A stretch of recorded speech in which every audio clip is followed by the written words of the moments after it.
Okay, to start, you can search Tekla Structural Designer on Google or directly go to download.tekla.com.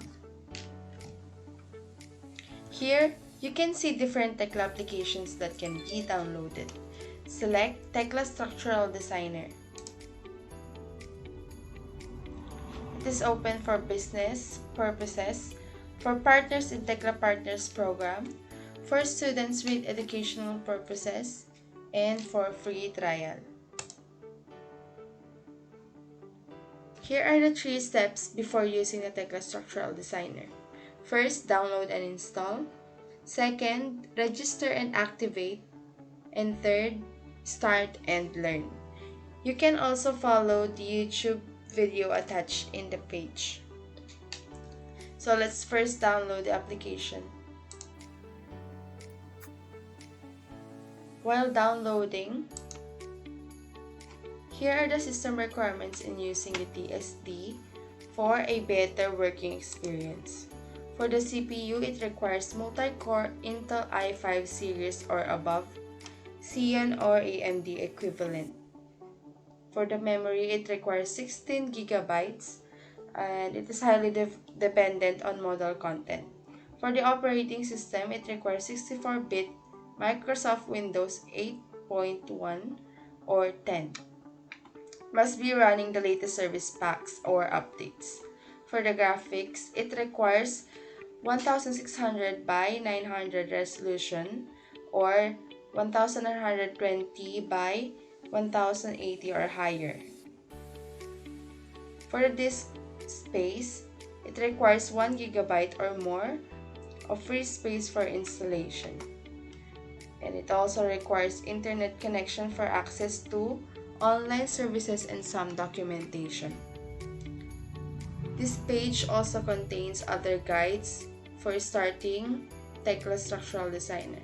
It has Get Familiar with Tekla Structural Designer. It also has how to create models, how to apply load, how to analyze models and display results, and other key features like BIM integration. It is connected to TEL file, 3D-DXF file, Tekla Structures, Connection Designer, Portal Frame, Designer, Tekla TEDs, Autodesk Revit, IFC, Weststock Cellbeam, FBeam, Adapt, STAAD, Autodesk Robot Structural Analysis. Can also be exported to the cloud. Export to IDEA, Statica Connection Design. After installation, we need to create a Trimble identity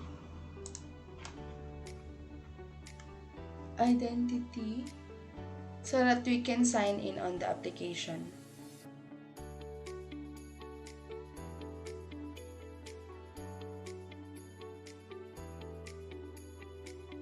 For students and for free trial users, you can use the application for 365 days.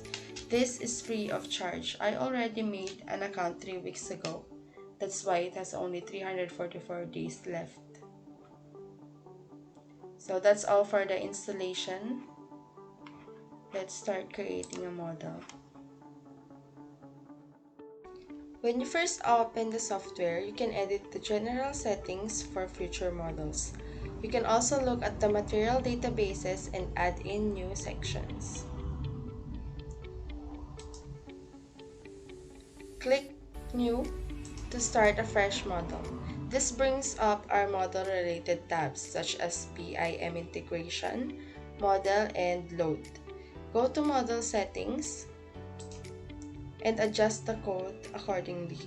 For the Philippines, we use ASCE 7, which is similar to the National Structural Code of the Philippines. Always try to set the design code as step 1. You can always change it later. You can also change the units for the dimensions.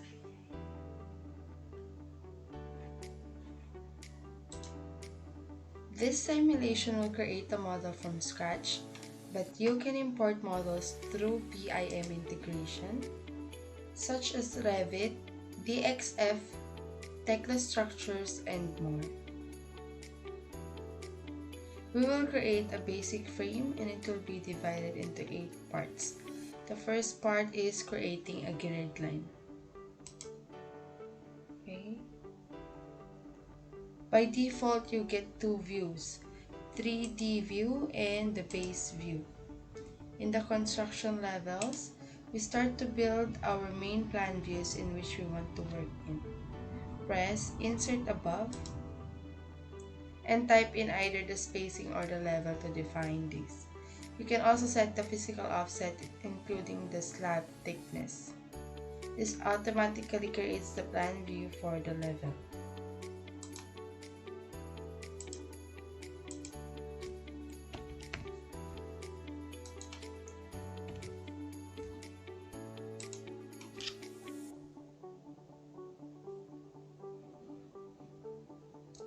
We will use the rectangular wizard to create some grid lines.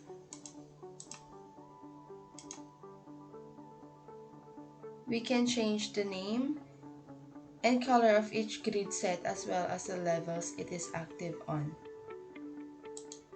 It is recommended that the origins stay at 0, 0 for simplicity.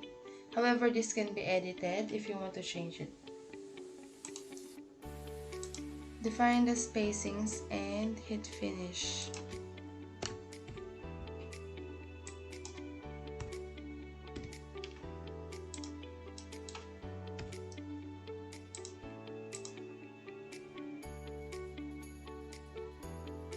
We now have some levels and grid lines, so we can start adding members. The second part is creating a column. Let's start with steel columns. Hit the column command to activate. A yellow prompt bar will appear at the top of the workspace. This tells you how to complete the command. It says here pick point 1 for this one.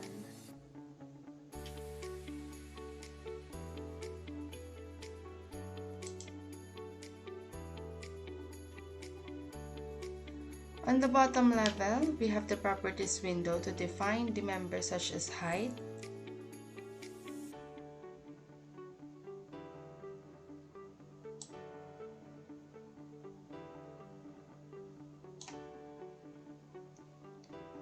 we can also choose fabrication, rotation, and grade of the member.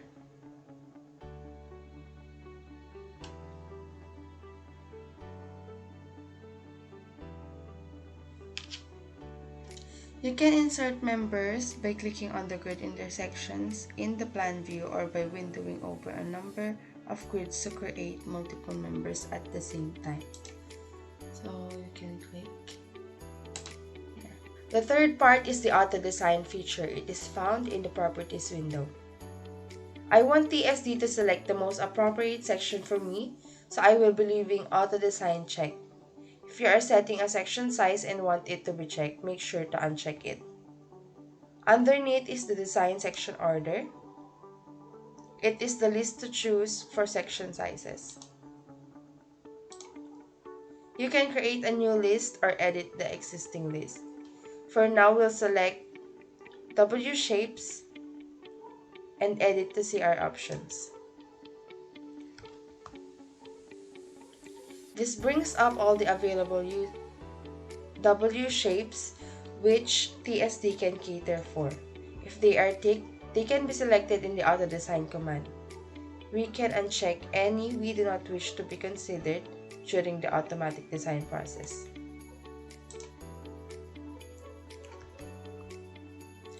We can also manually or automatically change the order of these. To change the order, select criteria, and you may choose to sort the list by mass if weight will be critical for the structure. TSD will choose the appropriate section and prioritize the least mass.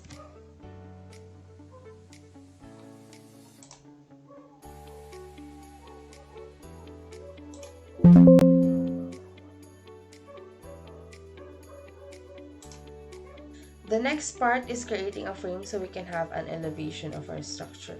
First, let's open 3D view, and in Model tab, select Frame, and then click on the grid line.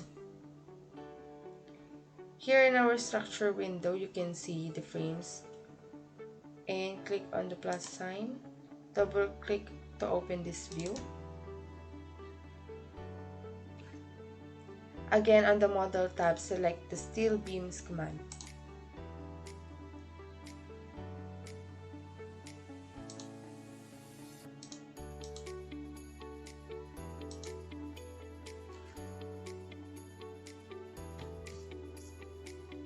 When selected, we can see individual spans highlight and its end nodes and the central node points. The mid nodes also allow us to create crank beams or to split continuous spans. The properties of the steel beams are almost identical to that of the column. It is also W shapes. Again, we are going to let the TSD auto design to choose the section for us.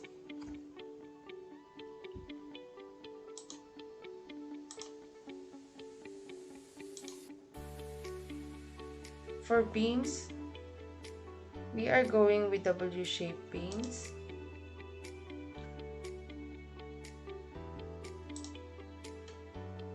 And for any command that's active, you can press ESC or double right click to exit.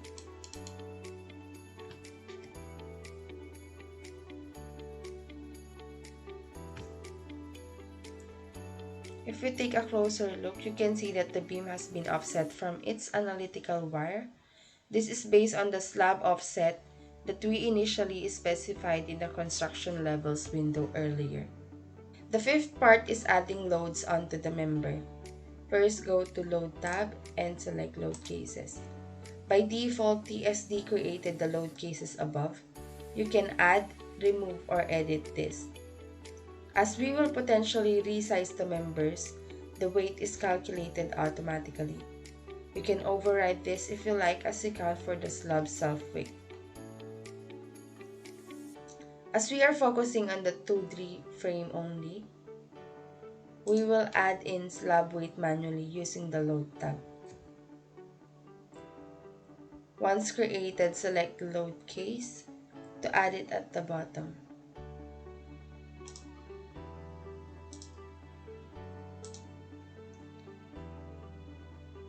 This enables the loading options in the tab above. Starting with the full UDL, the load value can be altered in the properties window below. You can also edit the direction and projection of the load here.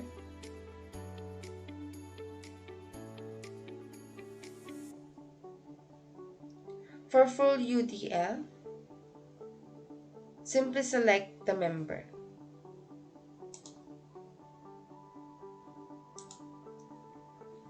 However, for partial UDL, you need to use the snap points. The node are 1/4, 1/3, and 1/2 points. You can also press F2 to type in a specific distance. This is based on the nearest end mark.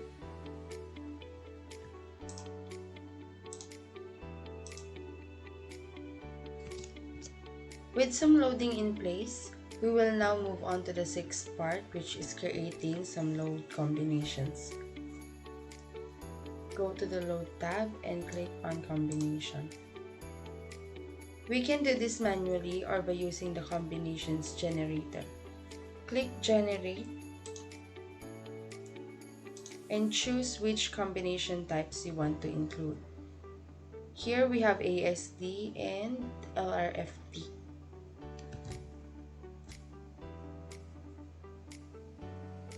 Because this is a simple frame, we will simply turn off the additional combinations. Or not.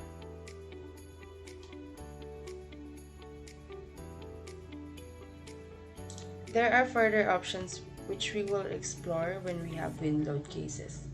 All the factors are taken from the design code which we selected initially. For this simulation, we selected ASCE 716 because it is similar to the National Structural Code of the Philippines. It can still be overridden if we choose to change it. The seventh part is analyzing our frame. Head to the Analyze tab and start with the first order linear analysis. Select combinations and press OK.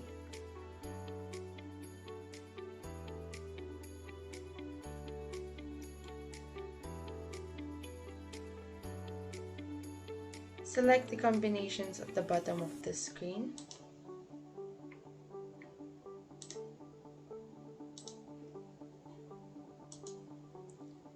And open up some of the results at the top. Axial force, shear, torsion, and moment are some of the options available. We have not yet assigned a shape appropriate for our frame, so let's get right into the eighth and last part, which is design and checking. Click the Design tab and select Design All. TSD will run through and select an appropriate section size from the list that we've chosen earlier. We can see that the members have slimmed down and the key tells us it is passing. Right-click on any member and click on Check Member. This gives you a full breakdown of the calculations and utilization ratios of each check. We can use it to see what's driving the design. Expand all the arrows to see further details on the calculation, as well as the code references it has been taken from. Or select it on the left panel for even more information.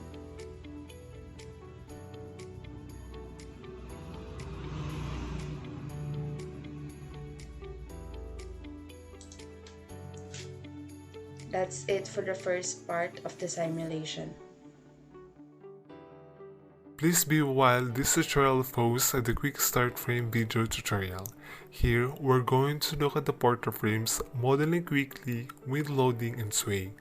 The porter frame command is under the model tab. Begin by defining the span. This then brings up a pop-up box where you can define the type of frame.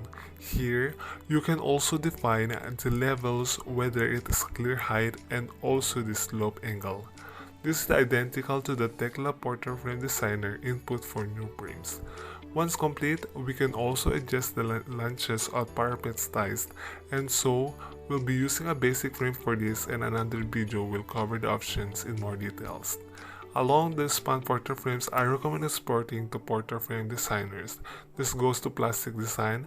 Check the structure of designer will cover elastic design. For the point of the truth, Tekla structured designs allow 3D models which will now convert ours to 3D effects. May be significant when we add in wind, which where full model can help. We'll create a frame for your grid lines. See to add in some orbs beam. If you open this view, we can add in the top IPS beam, ensuring that we select the correct characteristic in the properties. We'll be copying this to the opposite side. This means that we are using the structure symmetry to our advantage. I'm gonna cheat and add in the bottom row so I can use the fills command under the edit tab. This allows me to define a number or spacing of members within the bay. I can then window over the base selects the direction and could complete the command. Even with the temperature bottom row, this is quicker than the default modeling. If we remove the mummy bottom row and copy to the opposite side, use the copy window to deselect any members who don't want to repeat. This allows you to be clumsy with the windowing and refining later. I recommend a row of instruction lines unless specifically required. Right-click one of the porter frames to open the corresponding frame view. We can use this view to add in our gable post. Here I'm going with the construction lines. These are battle suited to a slope or elevation. View, we're going to be using this as a reference to insert our gable post. To conscious of which is earned 1 as carries support with inserting this post. Before copying, we will also run a validation check. This confirms whether there are any modeling errors. We can see that we have a warning but our member intersection of our gable post. This is because installed members are typically split where they intersect to allow for connections where we have a member which is not, it alerts us. We can ignore this knowing that it is correct. Next, let's begin adding in our pylons. If we start by adding in the roof panels used for wind loading, we can use the view they created to more easily added on our pylons. We'll start with the VM which runs to the apex. We will mooring the pylons over so only one apex beam once. Similar to when we weave defining eaves beams. This is created a bay. We can now use the create impulse command to insert the pylons. The characteristic option in the properties is important to assign. This has a member-related defaults such as end releases. It also assists in controlling the checks which are performed during the design. Cold-loaded members are not designed in Turkish Change Designer. However, as this will be assisting the analysis and the restraint of the frame, I want them to be considered during this process. And mirror them over to the other side. I prefer using the plane command. We can select this in the properties window. This allows me to define a plane using 2 points rather than just one. Again, as with the copy command, ensure only the members you want are selected in the window to avoid duplicates and erroneous members. Next, we can apply some dead and impose loading onto the roof panels. Although designed for wind, they are simply a decomposition tool. This method is identical to the member loads that we looked at previously. To move forwards with wind loading, we need to add in our wind panels. The key to this are to make them as large as possible, one per plane excluding insert stories and parapets. These panels are again in the composition, tools only. We're going to be loading them using the Wind Wizard, and the brief D, to which is included the Wind Wizard, is located underneath the Load tab. Use the direction and overlay compose to align the wind to your structure. We'll be using them up by eye, however reference is more accurate. Where orientation no is unsafe, the worst case will be taken. In each phase, the brief read data only covers UK for regions. You can input your own data. All the winds data is editable. However, it pulls from the brief so it's relatively accurate. If you have site-specific data, make any edits as you go through. This is true for all direct boxes in the Wind Wizard. In the results we get for primary directions, this will be interpolated between. This means that the worst case in that range, for example positive to negative 45 degrees, will be used and applied for directions. 0 can hit details to integrate the calculations behind the scenes. Next, we go to the wind load cases and hit auto. This automatically generates all the wind load cases being in the code. You have selected. A last step for looking at what's been applied to our structure is to take both of the roof panels and set the roof type in the properties to be door pitch. This ensures they are correctly zoned based on wind direction. We are now using the wind view and related tabs to investigate what's been applied. In the top left, switch the direction we are locking into. The loading bar will only allow the relevant directional load cases to be selected. Check the zones, pressures, applied loads, and such. You can also edit this. Notice that the wind direction moves anti-clockwise. We will run the combinations generator and create our liter combinations. We first select tailballs to consider and the additional options, for example accidental load cases. Next is our strength combinations followed by service. Again, all these numbers are still editable. Where you wish to make changes, the default values are taken straight from the selected code and load cases which are available. We then come up to the mashup of wind directions EHF loading. Direction 1 positive matches with wind direction 0. As the wind direction moves anti-clockwise direction to positive, then matches with direction 90. And so, Loading walking perpendicular or against each other will not be the worst case scenario, and so will be ignored. Before we run the design, we'll run an analysis on a few combinations. This is to check our structure is stable and that we have no excessive deflections. The results show us that the dude having pin support and no bracing our model is falling over. It is ultimately the engineer's decision how they want to address this. I'm just going to show you the different actions. Need to address this prior to run a design so that we get some reasonable section sizes through. Excessive deflections may also stop a higher order analysis or design from running. At all, we reduce this deflection using the review view, one of the most useful fixed pin view click on a member to cycle between a fixed spin or a moment connection, or double click on a member to individually select its releases. We'll also add some stiffness to our support window over the model and then use the properties drop down to isolate the supports and some rational stiffness. As you can see, we're using a spindle linear stiffness to do this. If we now run the analysis, we can see how the deflections has been changed. Deflection is still quite high, so we will add some more stiffness in the status window. We can see that analysis has run successfully, and if we go back to the review, you can fix pinned view will add in some moment frames in the default steel columns and concrete. Members will be fully fixed. All steel beams with a fixed click and the toggle to the side of the center to toggle. The center member cultivars are created under the show alter state view. We'll now rerun the design to see whether we made enough changes. Using the key on the left side and side, we can see that some of the members still need work. Moving to results for, we can show this view to show why some of the members are feeling a buckling of the center portal, suggestion that we don't have enough restraints and require additional bracing the structure. This is backed up with the warning of sways. Check again the engineer's decision as how to fix these problems. These are just suggestions. In the review view tabular data, we can look at the sway check in more details. This table shows us the breakdown of the calculations. We can see that AB create is between 4 and 14 for direction 1, but less than to direction 2, which means that we need to stiffen the structure rather than advancing to a second order or sensitive analysis type for our design. How would you like to address these issues is completely up to the engineering. Here I'm demonstrating adding in some bracing. However, you could do this using additional moment frames, adjusting the spring stiffness or otherwise. Thank you for watching.